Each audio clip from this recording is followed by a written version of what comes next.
Many people say that music is a universal language. If that's the case, I would like to use music as a platform to talk about health. My name is Dr. Moshe Lewis, and I'm a full-time practicing physician who loves music and the way it affects our brains, our bodies, and our well-being. I would like to invite you to tune in where we interview musical artists about health matters that are important to them. But the truth is, we'll be discussing topics that affect all of us. From mental health to body image, cancer screening to stroke, our health is truly our greatest asset. So the goal is to open the dialogue on health to embrace topics that we don't always like to talk about in a way that's raw, candid, and lit. Hopefully, these discussions will improve the health of our community.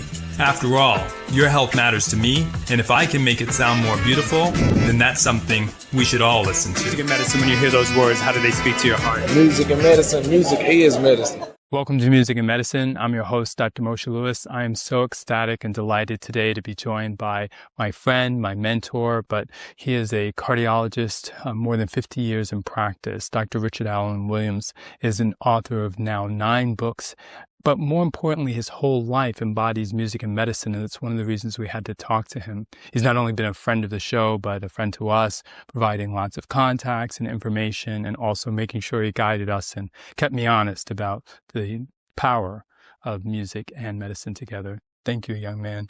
My pleasure. Sure. And I must say that I'm equally motivated by what you're doing with music and medicine. Sure. I've never run into anybody who's been more passionate about showing that synergy and moving it forward. So thank you. Sure, absolutely. And I think you picked the perfect word, and we said we would start here, that synergy. What do you see when you hear those words, music and medicine? What do you hear? How does it speak to you? Well, I see an opportunity for us to make more of what is kind of a natural proclivity, which is the working together of music and perhaps musicians and doctors or medicine in general. We don't have enough of that, and people don't understand the synergistic aspect of that. So I've taken it upon myself to try to promote that, and I thank you for leading the way in that regard, because all of us who are following you are trying to do the same thing. Sure. Well, I barely call myself a leader, but I will say that I think your life so embodies that we should really underscore it. What age did you start playing the trumpet? At the age of approximately 8 or 9. 8 or 9. Mm-hmm. And talk to us about not only the choice of that instrument, but we were also talking a little bit offline about how difficult of an instrument it is to master. It was very difficult for me at first. In fact, I tried trumpet first, didn't really like it that much. Then I switched over to clarinet. Okay. Liked that less. Sure. Okay. And I didn't want to try the trombone, even though my music teacher said to give it a try. Sure. And that was completely outlandish. So I went back to the trumpet. Sure. And went on from there. Sure. Let's tease out a time to give a visual for people. What year was this? What city were you in? Oh, my gosh. This would have been in the 1940s,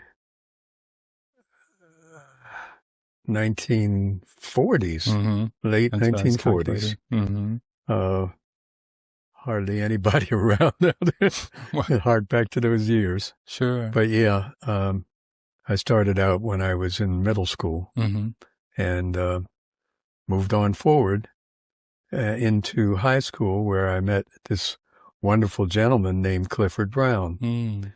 He was about 3 years ahead of me in school, but with his kindness, he took me aside, along with others, to teach us some special characteristics of music, and particularly about jazz. Right. Absolutely. And now you also give us a setting. So we're in Delaware, and you were also telling me about some of your neighbors. Well, one of my neighbors was former President Joe Biden. Mm-hmm. And in fact, he was my late brother's best friend. Mm-hmm. They used to go on junkets around the neighborhood trying to put out fires. Sure. And being activists as far as the civil rights efforts were concerned. Mm. And so we always looked at Joe. I remember my brother would say, Joe's going to be the next president, or he's going to be president one day. And of course, he was right. Yeah. Never a nicer person that I've ever met. Sure.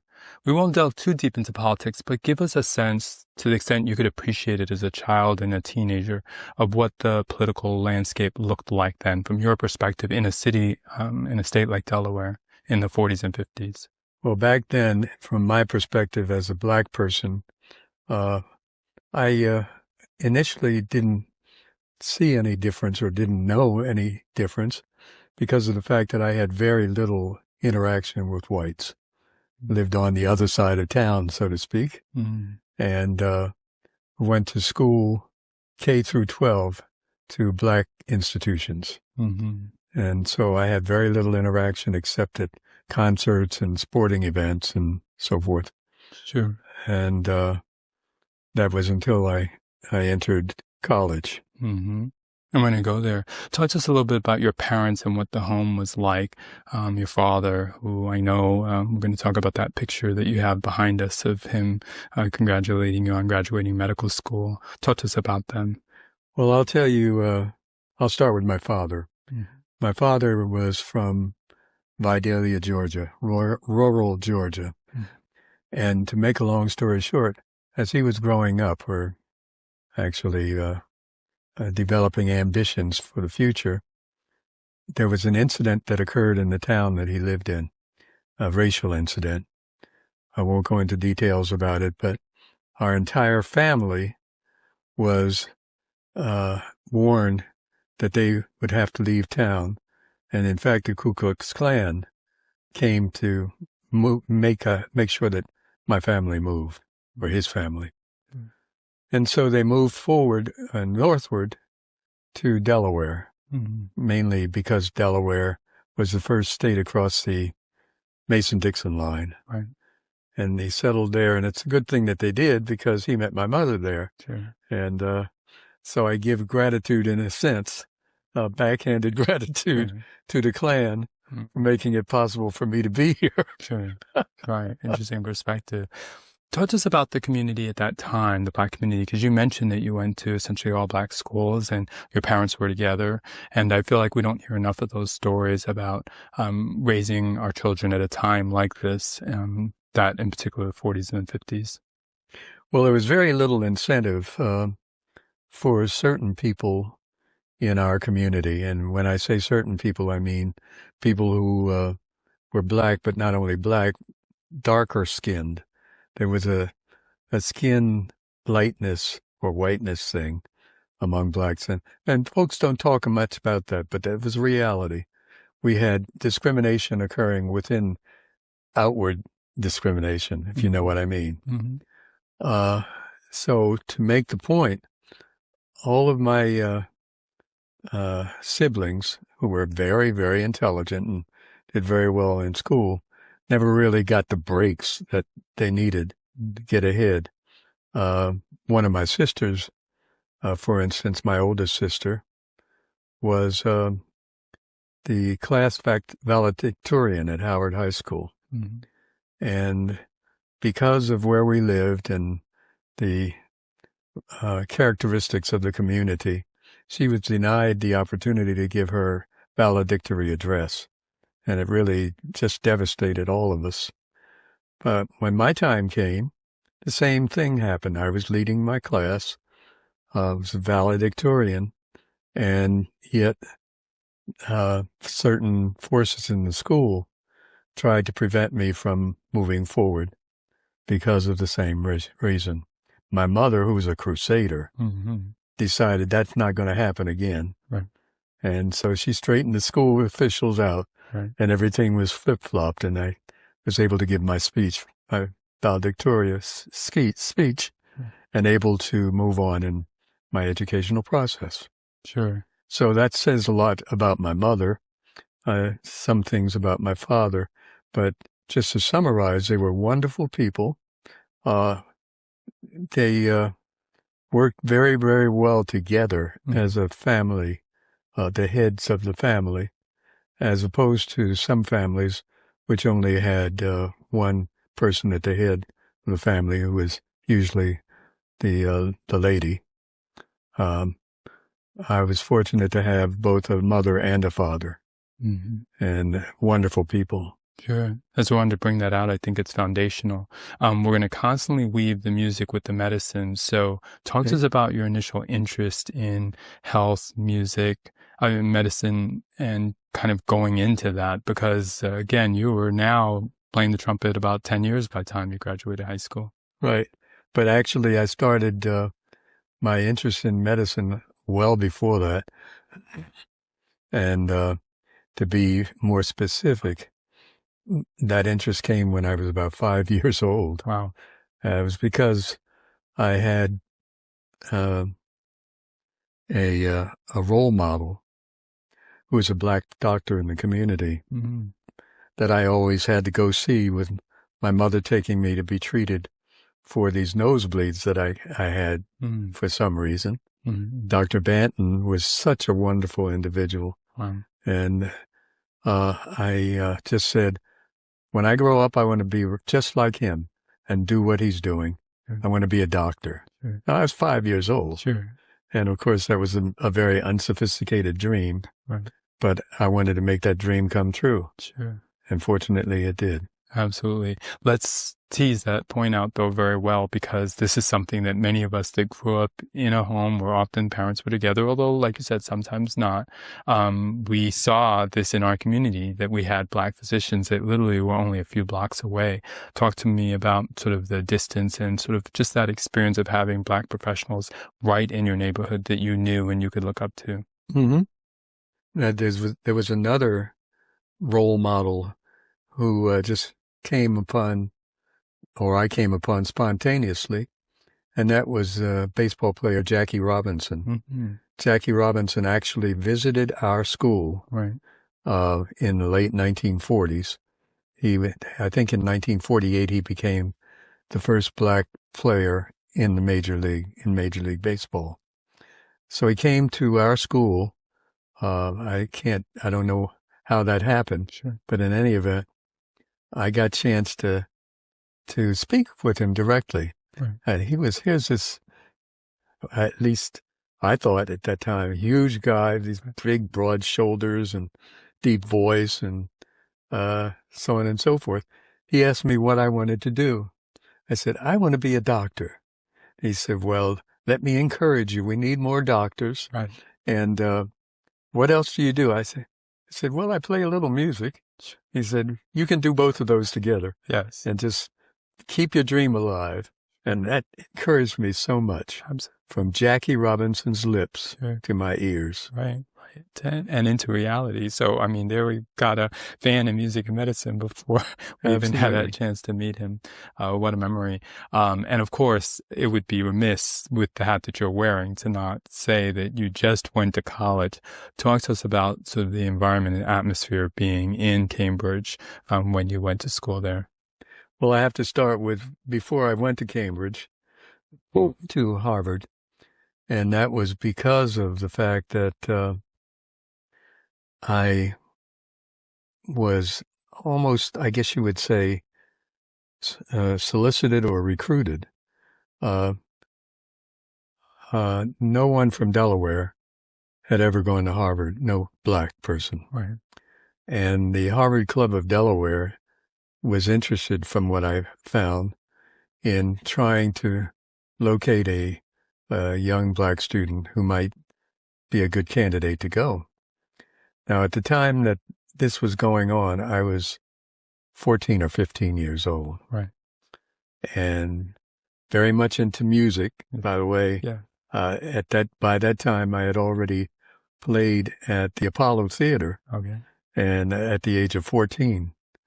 And I was really bent on a musical career. Right. Although I still wanted to be a doctor. Sure. So in any event, there was a white chemist, an official at the DuPont company in Delaware, who approached me after he had seen me doing my track meets and concerts and so on and so forth, I always looked up and saw this white man in the sea of blackness. Right. I wondered what in the world is he there for? Now, at this time, I was 15. Right. But one day, he came up to me and said, Alan Williams, they called me Alan at that time, I want to let you know that Harvard is interested in you. I said, what? What's this all about? And then he told me that the Harvard Club had some plans to recruit a young black student, right. and that I seemed to be at the forefront of their considerations. Right. And I said, well, I don't know what that means, but I'm honored and gratified, and let's see how that goes. He said, now, we're not promising you anything, but we will keep an eye on your progress and so forth. So over the next year, they did that. Mm-hmm. And during that time, my teachers at my high school, and God bless them forever for this, they heard about it and they decided that they would give me special instructions on weekends and nights for passing the college boards. Right. And particularly my physics and chemistry instructor, Dr. Jack Taylor, God bless him. And so when I took the college boards, I was fortunate I passed it and was in the 99th percentile. Right. Nobody had ever done that before in the entire state. Right. And so they told me that I had a reasonably good chance to go to Harvard. Right. That helped. Because of my accomplishments. And I said, okay, let's see how it goes.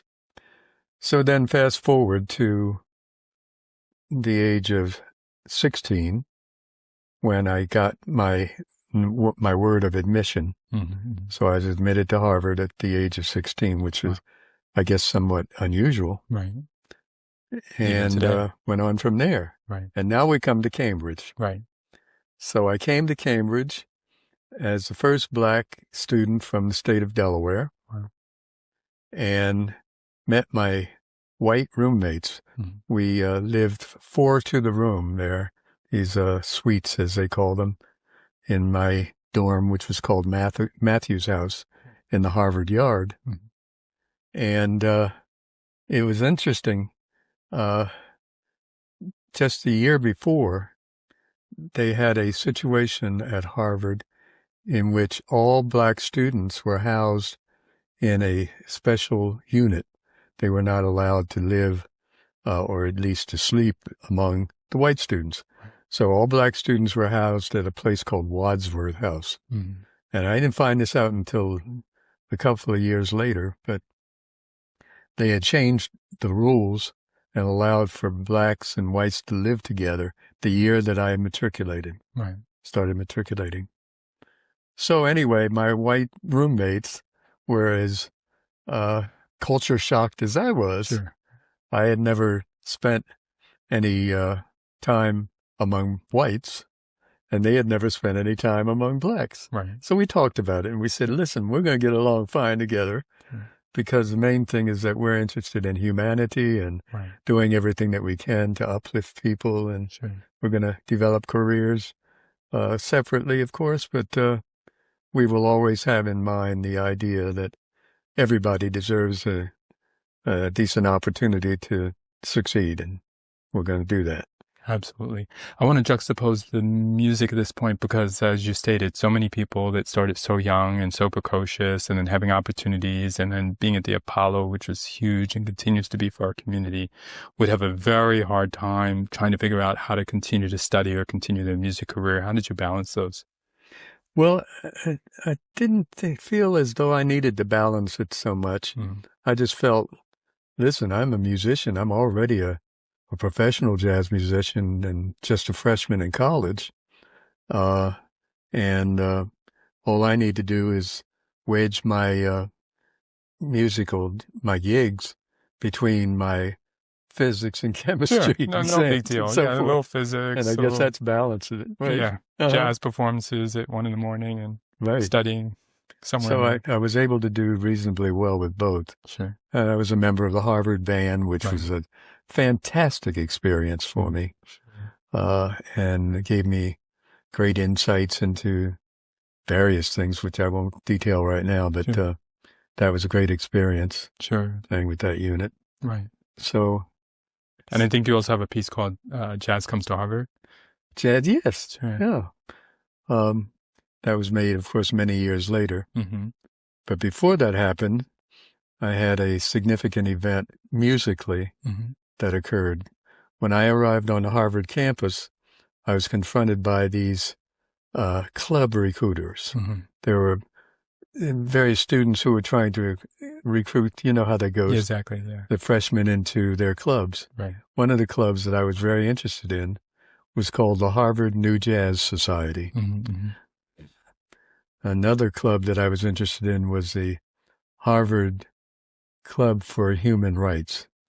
It was a sub-unit of the NAACP. Right. We called it the campus NAACP. So I joined both of them, but before I joined the musical club, there was a condition that was set. Mm-hmm. The condition that they gave me as a freshman was, quote, if you want to get into this group, you got to do something that we consider outstanding and a commitment to music. Right. Wow. And I said, well, what is that?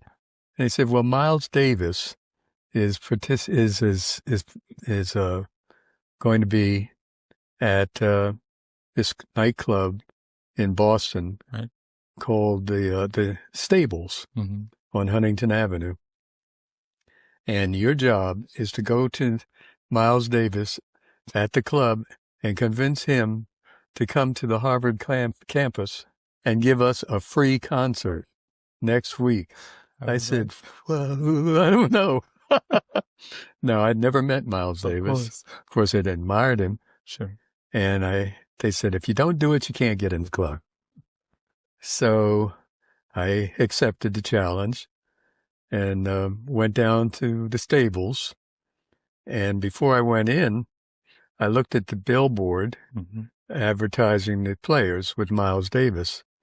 And they included his usual group, mm-hmm, pretty much. That would be Philly Joe Jones on drums, mm-hmm, and Red Garland on piano, and of course Miles on trumpet, mm-hmm, and Paul Chambers on bass. Right. And of course, we expected that Sonny Rollins would be on tenor. Sure. Except Sonny Rollins was not included. Mm. There was a substitute for Sonny Rollins. Sure. And so I went in, sat down, listened to some music, and at break time, I went up to Miles, very uncertain. Exactly. And I said, Mr. Davis, I'm Alan Williams, I'm from Harvard, and I would like to invite you to come to the campus and give us a free concert next week. And he looked at me with those steely eyes that can cut through you, that I never forgotten.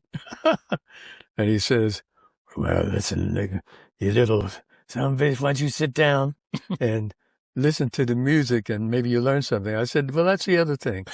The music that you're playing isn't the same as the music that I was familiar with. And it sounds strange and to some extent discordant. And I'm a trumpet player. He said, you a what? I'm a trumpet player, and I have a pretty good ear for things.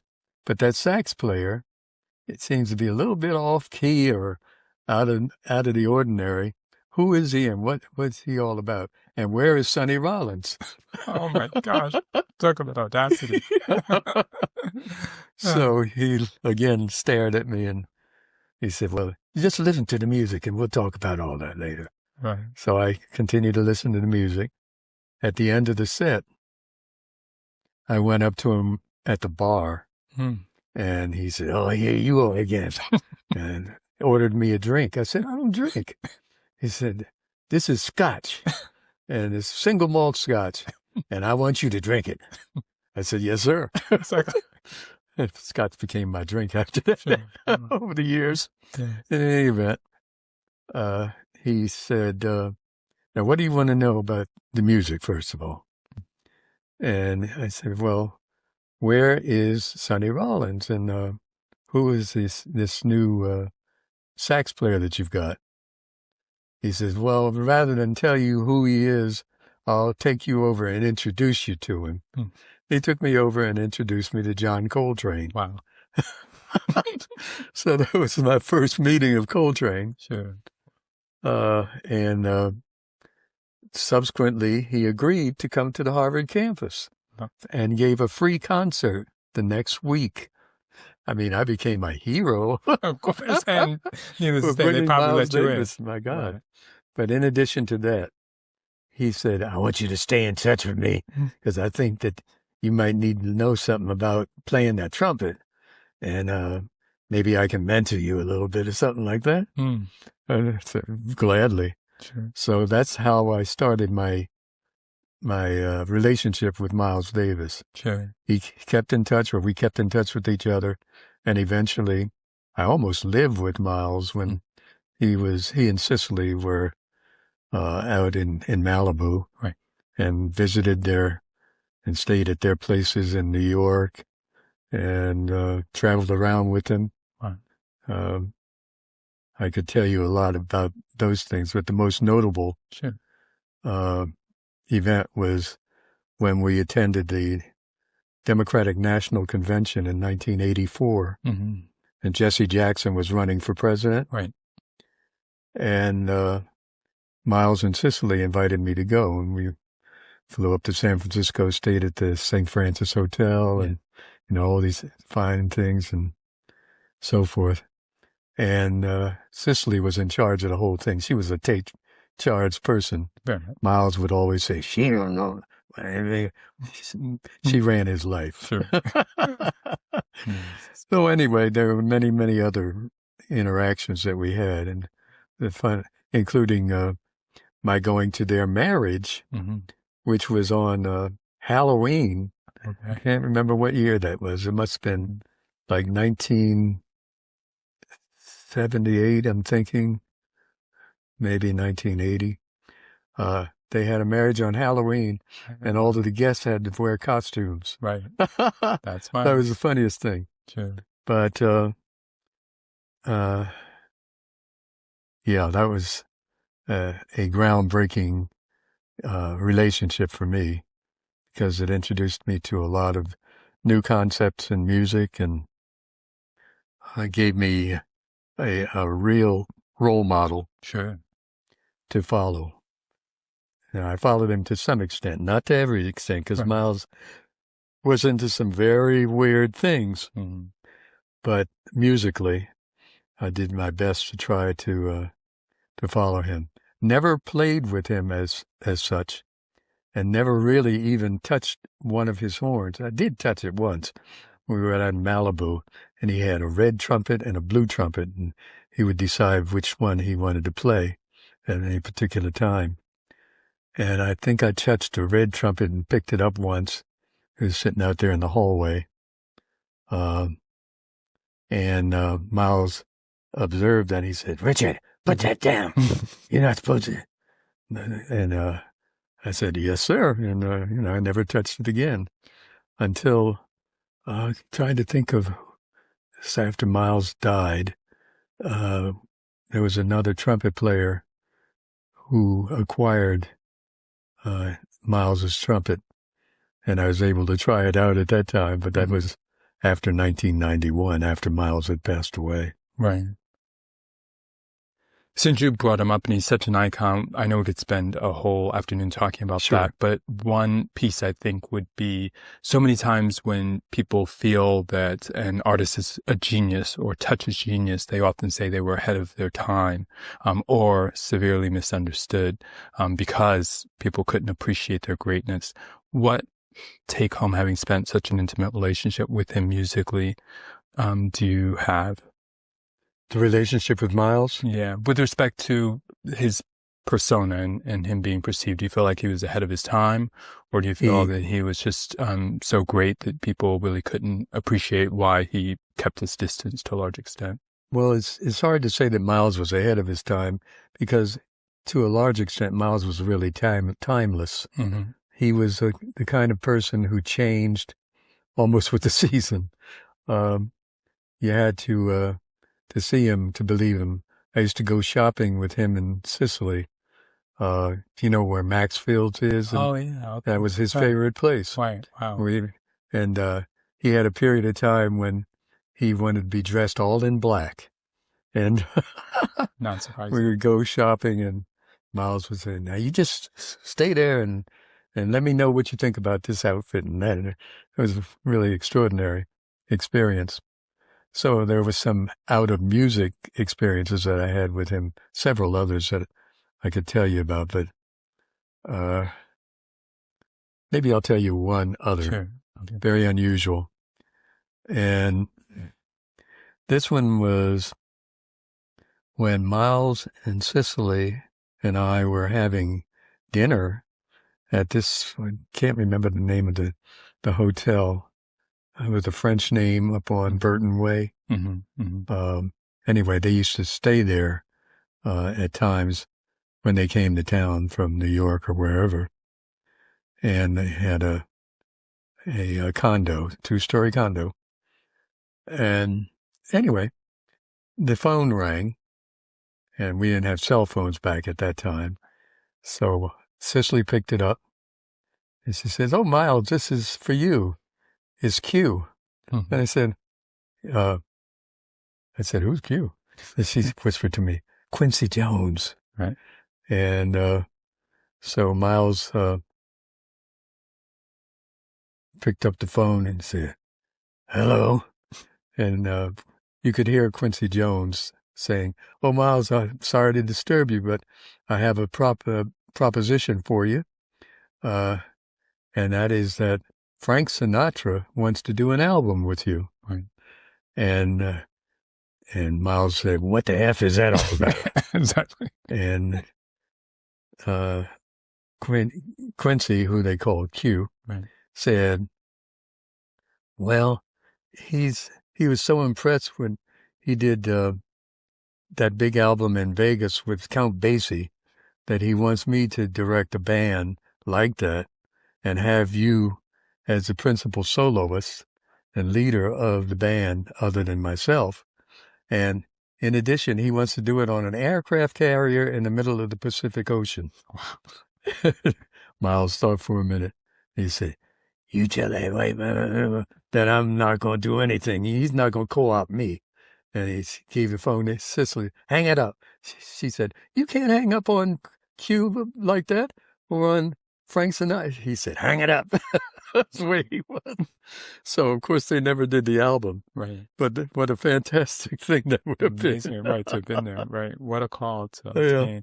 I promised we wouldn't cover it but too much, but we've got to cover this because we did talk about it offline. Sketches, because of Sketches in Spain. Talk to us about your sense of him as an artist, and I know you have some of his pieces. Well, my sense of him as an artist is supreme. I'm going to give a quote from another trumpet player. You probably know about this. Mm-hmm. And that was Donald Byrd. Right, sure. Donald Byrd admired Clifford Brown a great deal, just as I did, and also admired Miles. And he often made observations about the two of them, say matching up or whatever, which never really happened. And Quincy Jones did, as well as some others. Anyway, Donald Byrd said that if you wanted to compare Miles Davis with Clifford Brown, there really isn't a basis for comparison except for the fact that they both play trumpet outstandingly. He said, to cut to the chase on it, Miles Davis is a stylist. Mm-hmm. Clifford Brown is a trumpet player. Right. And that was a supreme compliment. Right. Many of us feel that Clifford Brown was the best trumpet player in jazz history, mm-hmm. bar none. Mm-hmm. And that I would put Miles Davis at number 2. Right. So if that answers that question in regards to my comparative regard for them. Sure, absolutely. transitioning, because we don't want to leave medicine out, talk to us about the field of cardiology and what made you choose that. The field of cardiology, of course, is what I consider the ultimate field in medicine from the standpoint of its inception, its development, its execution, and its future. And I think most people in medicine regard cardiology that way. Now, I was very fortunate to be able to be accepted into the field, even though there were a lot of obstacles to surmount. And I got a lot of help that I have to give credit to several people for being able to do that. In any event, cardiology is the supreme aspect of medicine, of medical practice, and theory and thought and so forth, as far as the field of medicine is concerned. Sure, absolutely. Tell us about the concept, because you really were at the forefront of healthcare disparities and really talking about how important it is for our community to be aware. You often spoke about the need to be educated, and then wrote several books in that regard to help us not only learn more about that, but to also pursue our health more aggressively as a people. Well, that's easy, and I'll try to make it brief.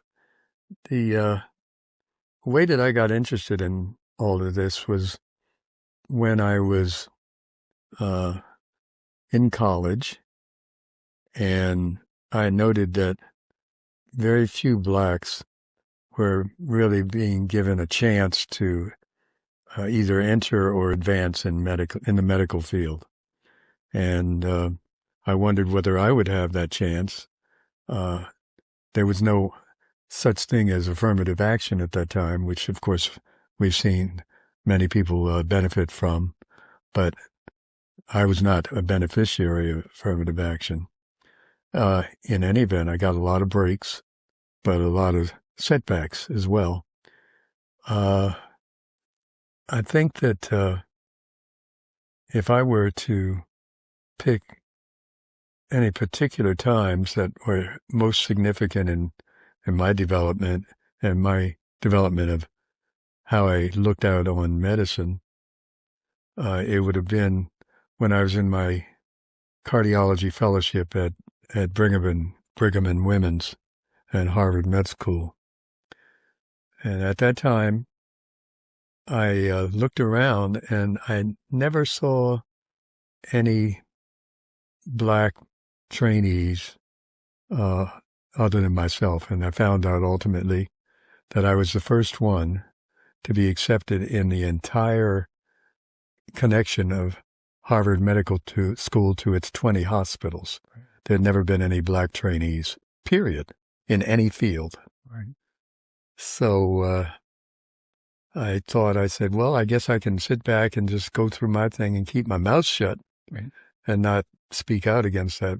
But that wasn't me. Right. Clearly. So I approached some people in Boston about my thoughts of creating a petition that would insist on Harvard Medical School, and incidentally the other two medical schools in Boston, Boston University and Tufts, right, to start accepting some black trainees. None of them had any black trainees and never had any. Right. So that started a, what do they call it, a groundswell or whatever.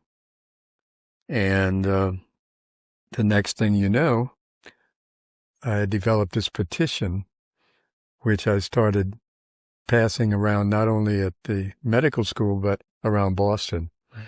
And it reached the hands of the Black Panthers and the Muslims, right, and several others, including some members of the Boston City Council and so forth.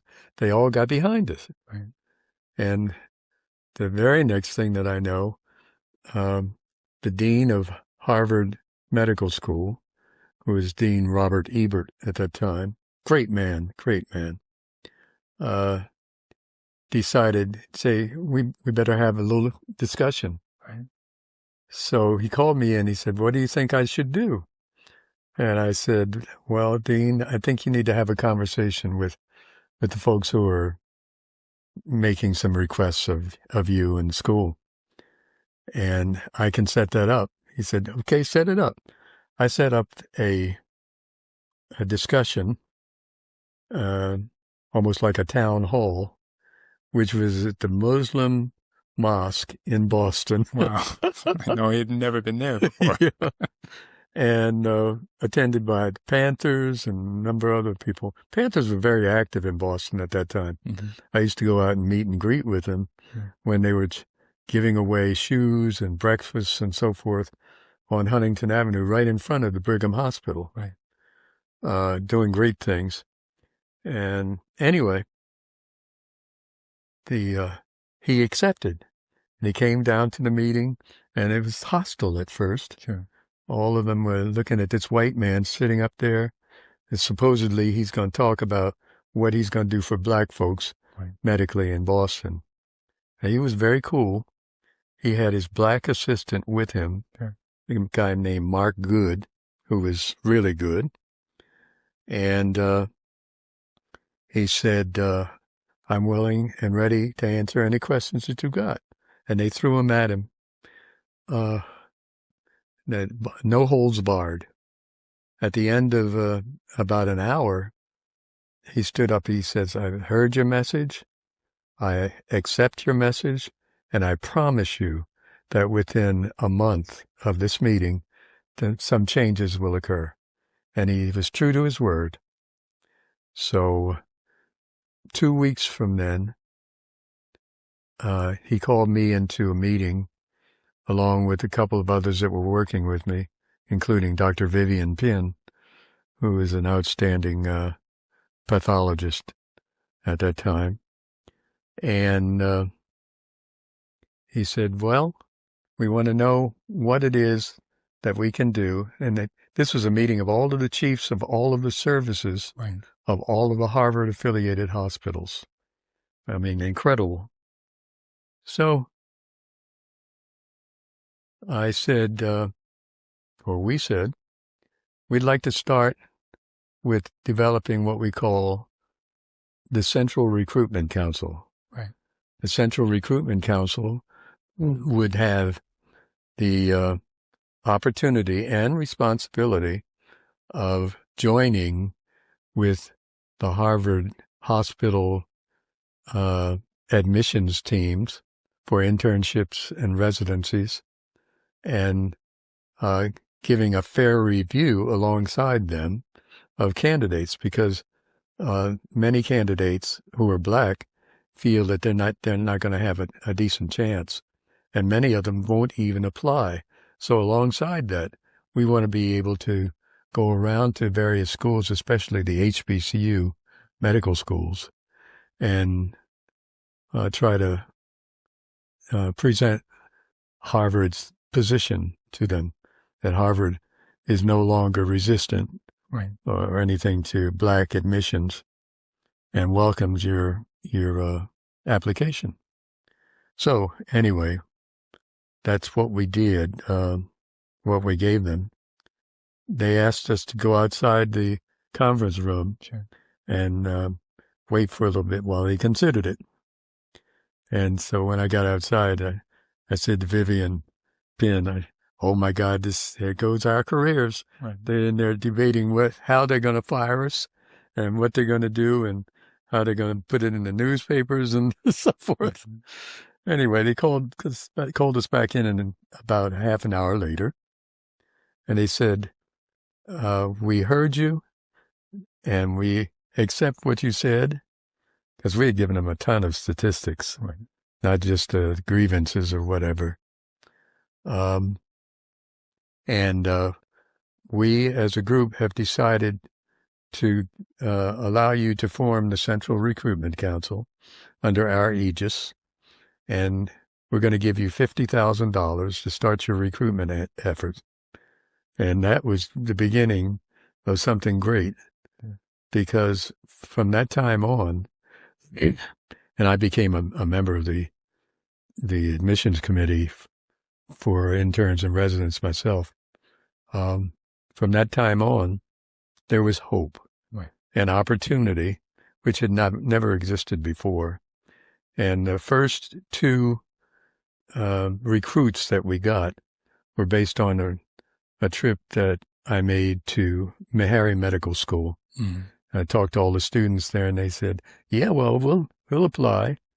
And that application led to our first two acceptances were two students one of whom went into internal medicine and the other one into surgery. Everything was open. I guess you might say the doors were open. Right. We also went to Howard University, and we got some students there to agree to apply. We went to the University of Florida and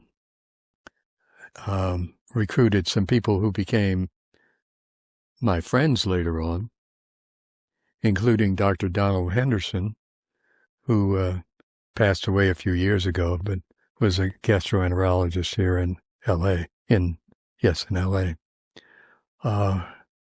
And so we were successful. We had not only had success in our recruitment efforts, but also success in not getting kicked out of our programs. Right. So that's a long story, but Absolutely. I think it's very significant. No, absolutely. I know it's a birth child of yours, ABC, the Association of Black Cardiologists, talked to us about yet another organization that you were, involved in the founding and really critical to its success. Well, the ABC was I guess you might say, kind of a direct spinoff from our efforts to establish the Central Recruitment Council of Boston hospitals. And all of the hospitals, by the way, in Boston eventually bought into that. So it was Harvard, BU, and Tufts. And that program still exists today, by the way, and opened the doors for literally hundreds of trainees, many of whom don't know anything about what we did to open those doors. So this is an important history, I guess. In any event, you were asking about the American Association of Black Cardiologists. About ABC. Right. Yeah, ABC was kind of a spinoff from the CRC, Central Recruitment Council. So during the time when I was in my fellowship training, I got the idea that blacks and whites were being treated somewhat differently, especially in regards to cardiovascular care, and that perhaps we had different needs that were not being perceived by the power elite, so to speak, those who were in charge of our care, and maybe not by other black physicians. And I thought, gee, maybe we need to develop something of our own that will give us a chance to focus on heart disease in blacks. Right. And so in 1974, I went to a meeting of the American Heart Association in Dallas, Texas. And at that time, I could only identify about 15 black cardiologists in the whole country. Right. And I had finished my cardiology fellowship and, in fact, had moved over to Martin Luther King Hospital by that time. So we looked at each other, the few who were there, and I said to myself, we need to get to know each other. Right. We're coming to these meetings year after year, seeing just a few blacks. But anyway, I approached every black attendee there, and I said, listen, let's get together for a dinner meeting and talk about our situation. So we did that. We had a dinner meeting one evening, and I think there were about 15 people who attended in addition to myself. And I proposed that we form a group of Black cardiologists to look at our particular needs and situation. Right. Everybody unanimously agreed that that would be a good thing. And I said, and I suggest that this should be called the Association of Black Cardiologists. And some people question, well, if you put black in there, then that might paint us. I said, we're already painted. Right. We're black, and we got to say who we are and what we're doing. And so they unanimously voted for it and unanimously voted for me to be the founder. Good. And that's how we got started in 1974. And this past year, we've observed our 50th anniversary. Right. What are some of the things that you are proud to have accomplished as a full-fledged cardiologist, but also with the organization? Well, number one, because of our, I guess you might say, specialized insight into problems, cardiovascular problems of blacks, and making sure that doctors in particular are sensitive to those special needs. I could give you several examples, but I think because of that, we have been responsible for saving thousands of black lives. There's no question about it that there are many people who would have died. I don't care whether you talk about hypertension and stroke and heart attacks or myocardial infarction or renal disease or whatever it is. Our special attention to the black population and its needs made a difference. And we actually went about teaching all doctors the way that they should approach the black patient. Now, if I may, I'd like to segue into the organization that I'm currently head of. Yes. So I was founder of the ABC, but I wasn't satisfied that just looking at heart disease was sufficient. Right. I wanted to look at all disease as the things applied to blacks. And so I formed the Minority Health Institute 40 years ago out of a hope that we could focus on all aspects of medicine. And that's why we went there. Absolutely. To what extent do you feel music or spirituality or whatever inner power helps you to maintain your drive? What is that keeps you going after all these years?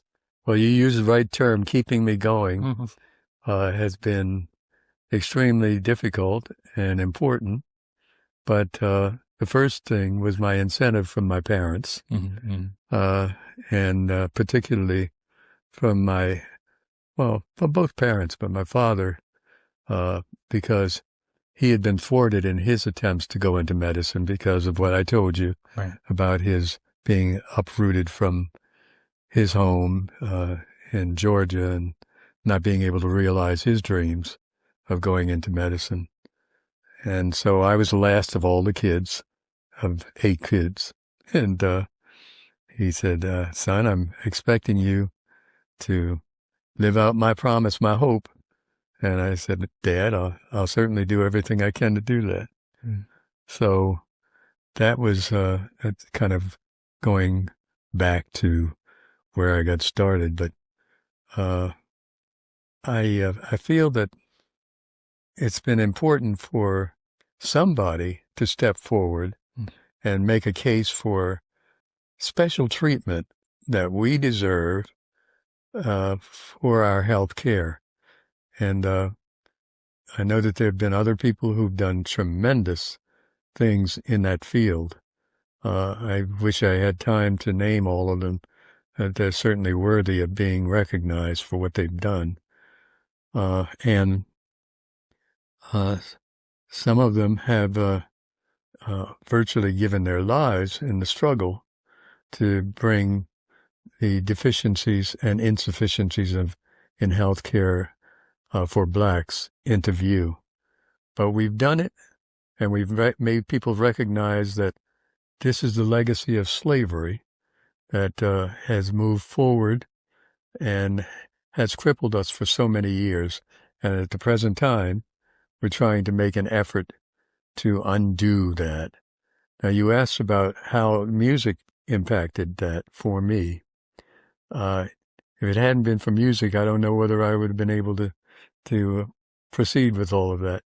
I mentioned in the beginning that I feel that there's a synergy between music and medicine, and I have these two figurines on the piano, which indicate one a doctor and one a trumpet player, and that for me has represented what I'm all about all these years.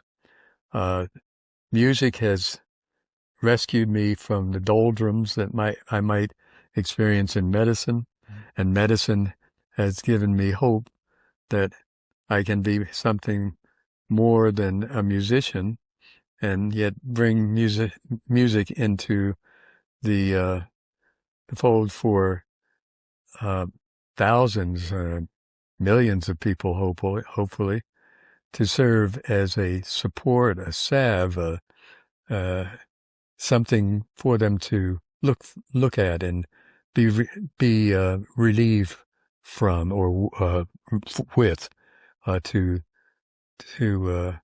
for their pleasure and for their treatment. And now today, we know, and you know in particular, how effective that approach is. That music is part of medicine, really. It is a medicine, and we need to recognize its importance. Sure. As a torchbearer for the community and also for physicians of color and physicians overall, what are those messages that you hope people really hear about getting educated about their health, taking their health seriously, and then finding whatever their counterpoint may be between the two? I couldn't articulate it better. You said exactly what we need to do, to reach out to people, to let music help them, and it will help them, help me. It's almost like a form of meditation, so to speak. It's a very spiritual thing, and we need spirituality in our lives to be able to exist and continue, especially against all of the negative influences that impinge upon us. Right. Absolutely. Truly a pleasure. I think in wrapping up, I would just ask this last question, which is maybe just 2 or 3 of the greatest lessons that some of the people you've interacted with, and I know the list goes on, Sidney Poitier and Mr. Washington, and talked about Miles and Jackie Robinson. What are just some of those pearls that you remember with fondness from some of those interactions that also maybe help sustain you when you get discouraged? Well, I think the most outstanding one is the quote that all of us know from Reverend Dr. Martin Luther King about how an injustice it is for inequity to exist. And he went further, and that was at his Nobel Prize awarding, to say that we had to do everything possible to relieve that situation. So Martin Luther King stands as number 1 for me in regards to inspiration, etc. Number 2, and it's not a shabby 2, would be my father. And my father often kept telling me not only to go for as high as I could, reach as high as I could, but do it with dignity and make sure that people understood, although they may not understand initially exactly what you're trying to accomplish. And he also said, above all, always be true to yourself. And don't let anybody tell you that they're going to be the person to establish who you are. You establish that yourself through your deeds. And that's what I've tried to do. Sure. Absolutely. I'd be remiss if we don't wrap up by saying that those of you who follow us know that we really take this connection between music and medicine so seriously. This, as complimentary as he was, has not only been my mentor, but someone who truly embodies music and medicine and what it means. It's not only been a woven fabric throughout his entire life, as he stated himself, using music as a way and a touch point to get through some difficult times and to also be able to enjoy its medicinal qualities through its spirituality. But also somebody who's been working so hard behind the scenes, quietly, unknown, in small rooms and sometimes larger rooms, but not necessarily always publicly. And for that, your legacy, we are so grateful. I would also, though, be remiss if I didn't shout out just a couple of people who helped truly make this possible. I met him through Dr. David Pryor, who was kind enough to fit us into his schedule today. And then we have a common friend that we know as Mary Alice, who helped work on all these logistics for quite a bit of time, we'll just say that. But I think that it's rare that someone has the embodiment to meet someone that I honestly only knew of him through textbooks before we actually physically met. And Dr. Pryor said, "Oh, you want to meet him?" And in the first conversation, he was enthralled with the concept, which he had already embodied through all of his life. And he said, "Oh, and while you're at it, there are a couple of people that you should talk to. And we won't say who they are, but all of them had been on the show and become friends as well." So truly, I sincerely thank you for your time, your leadership, your mentorship, and your legacy. It's just incredibly inspiring. Thanks. Well, thanks for the opportunity. Sure. Really appreciate it. Absolutely. I'd like to say one last thing, and that is that you mentioned the 9 books that I've written, and I want everybody to know that I'm going to be publishing my 10th book at the age of 90 next year. Sure. And it's called Straight No Chaser. Sure. The undiluted story of my life. Sure. I'm halfway through it now, or maybe a little more than halfway. And I expect to have that out. And I'll be recounting a lot of the stories that we talked about today and many others that we didn't get a chance to talk about in regards to what I consider a very opportunistic life. I really feel that I've been blessed to do the things that I've done. And the main thing is, as Martin Luther King said, to be of service to others in every way that I possibly can. Absolutely. I think it embodies your whole life, and you've continued to be of service and continue to be a blessing for the blessings you've received. We so appreciate you. Thank you. Thank you.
you.